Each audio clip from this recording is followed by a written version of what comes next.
she's been sitting off on the side for a while now. Nezuko has just been, who knows where, just off being kept away from the possible, grasp of Muzan. But after recent events in the state of where Tanjiro is in, she's decided now it's time to get up. She needs to go to him. Now, it's not just like, well, Tanjiro, she senses him or something. Like, the way that the chapter is started and ends, it says, points towards some more supernatural aspects. Like, it looks like her father is the one, from the afterlife talking to her, telling her to get up, to go help Tanjiro. And she's just awake now at this point. She's just up and just 0 to 100 sprints off to go meet up with Tanjiro, to go find him and to go, bring him as much assistance as she can. And not only her, like, oh my god, what's his name? The heir to the Ubishiki clan's family. He's like saying that he's got to do something. They gotta prevent her from going. They don't know what's going on, and she'd be manipulated by Muzan. What's gonna happen? Is she turned back human? Was it ineffective? What exactly is the case with her? Because that's a mystery. This is not like, oh, she got up and talked to him. Word got back and she sprinted out to go help Tanjiro. It's just up, go, absolute hesitation after that point. And while he's like talking, he has like this message from his father saying that he can leave Nezuko to go. She's gonna be fine. And when people are trying to like talk to him about it, he's like, no, father said to leave her alone, to let her go after her brother. And so there's definitely a form of afterlife in within Kimetsu no Yaiba. It's not like speculated. It's pretty much just there. We already saw stuff like from Gyotaro when Daki died, when Doma died, and he went over there, saw Shinobu. There's definitely some presences within the series that there is a form of afterlife. There is somewhere where when you die, the characters go. It's the fact that they're able to somehow communicate with them through death that I'm very intrigued with. Very much wondering what the plan is with that. What Gotage is planning to really evolve the story with that, possibly to really like put it maybe in another step forward for what's going on in the world. Maybe it will end up like affecting the story. Like maybe there's going to be something like, well, because of this, Muzan doing something, there's some tomfoolery where even with Muzan dead, there's maybe like some other demons that come out, or something happens with the afterlife. Just some weird domino effect that's able to, if she feels like it, continue the story beyond where it's at now. Meanwhile, during the fight, they're going in against Muzan. Muzan is still just, trying to shred through them.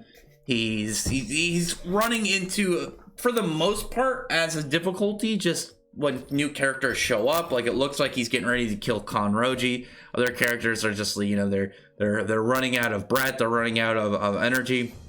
Gyu is like, he's still fighting with his broken sword. He wants to find a water breath user that's nearby. It doesn't matter really, because he says like somebody who's dead, but anybody with the sword that would be helpful for him, that would be beneficiary, give it to him. You can't, if some scrub like rookie demon slayer had a sword that would be compatible for Gyu, I don't imagine he'd be like, no, you keep it, it's more valuable for you. It's like, no, this guy's a pillar, you should probably give it to him as they're fighting Muzan, because it's going to be in much better hands with him. But because of their marks, they're able to keep fighting beyond where they're at. They're able to keep going into, they're able to sustain further than normal. I feel bad for Gyu trying to fight with that broken ass sword, because it's that, you're pretty much just getting like a foot of range, like extra. You might as well go up and punch him. But from that, they're just trying really hard to figure out what they need to do, to figure out where they need to get things. And Kanroji, who doesn't have the mark yet, she's having some trouble. And it looks like she's going to get that big cleave of death. She's one of the characters I think is going to live to the end. She's one of the ones I just have a feeling will live to the end. The author seems to really like her. She just seems to be a very fun, very high-spirited, very happy character. But, and if at least one of them is going to make it to the end. And I would like it to be Kanroji. I don't want her to die. I like her character. But Himajima shows up on the scene, is able to smash the big, the big bladed tendril that was coming towards her, and add his presence to the fight. And now, they've got an additional guy. And here's Sanemi just showing up, cutting Muzan right down the middle from top to bottom. But that doesn't really do anything because, like, before he's even able to really, like, change stances after that, the dude just, he's healed. He's back in the fight. It's not really gonna do anything. But Sanemi, he's a bit of a trickster, similar to his brother was. He throws these, these vials at him, and they splash all over Muzan when he breaks them, and then Sanemi just throws a match at him, lights him on fire. And it's those level of, not just straight like, oh yeah, we're sword fighting techniques, stuff like that, where it's gonna really just catch Muzan by surprise, is going to be the best, the best way to really just hold him out. Because right now, it's going to be whenever Nezuko and Tanjiro really get up and able to get back in the fight. I'm guessing Tanjiro is going to show up, with his demon powers.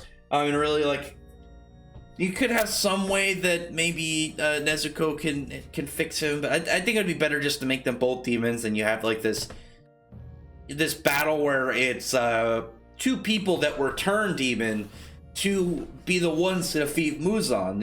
His own creations, whether indirectly or by happenstance, are the ones to really put him down. I think that would just be really really nice poetic justice for the guy.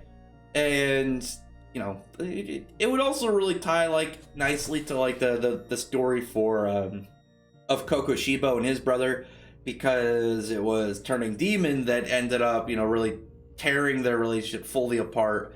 And that whole like abandonment of his brother to turn demon for power, it would be nicely contrast to Tanjiro and Nezuko, who were turned demons against their will, but use that power instead to fight for Muzan, to fight against Muzan, which would again just really just have a nice like way that it conflicts with another character's story, and not like a negative conflicting, but again like very positive. And now Tanjiro is being carried away, and he's like awakening in like this blue sky area, and he doesn't have his scar. He's got his longer hair back, and he's just got an axe and he's cutting wood. I'm guessing he's gonna see like his siblings and whatnot that are dead, and he's saying he can't smell anything, which obviously at this point I think he's in the afterlife, and he's gonna be teetering on that on that border between being dead and being alive, and he's gonna have to conquer that and be able to come back and hopefully grasp like demon powers to go against Muzan. It was a nice little trick for the series to go. I like the aspect of it. I was thinking maybe like, well, maybe Tanjiro gains sun breath, and Nezuko becomes like that higher end level demon. She gets that horn out and that like fine ivy marks all over her body, because it was a nice way to have that like kind of like opposite end of Kokoshibo and his brother. But I like that idea more of the creations of Muzan are what end up defeating him. It would have been neat if maybe we got one of the demons to come back to aid him, or to aid against him, but we already know like, oh well, he can just kill them at any point. Maybe get like Doma or someone. Doma or Kokoshibo, maybe Kokoshibo just turning to help his brother and having some revelation in the last moment. But didn't happen. But we have Nezuko and Tanjiro, who are now going to hopefully be able to team up to fight him. So other than that, tell me what your thoughts are about this. What's weird is I'm still seeing like people like show like this choking image of Tanjiro in both this chapter and last one, and like, haha, take that, Kimetsu no Yaiba fandom. It's like, he's gonna get up with some sick demon power up, and he's gonna have like some demon sun sword or something badass, and I don't know where you're coming at for last, but I mean, you could go at the characters who are still in like, oh, they might die. Some of the pillars or whatnot. Not Tanjiro, he's not gonna die. I mean, I could see like, whoa, maybe he dies in the final end of the moments of the series. Like him and his sister sacrifice themselves to take up Muzan, but he's not gonna just die off like this before Muzan is defeated. No way. But other than that, comment below. Tell me your thoughts are about the chapter and how you think things are going, and where you think that the next step on the series is going to be. And I really appreciate you thumbs up the video, for the like button, the subscribe button, and check out my other videos. From that, I appreciate everyone who's already subscribed, and I thank y'all for listening. Bye.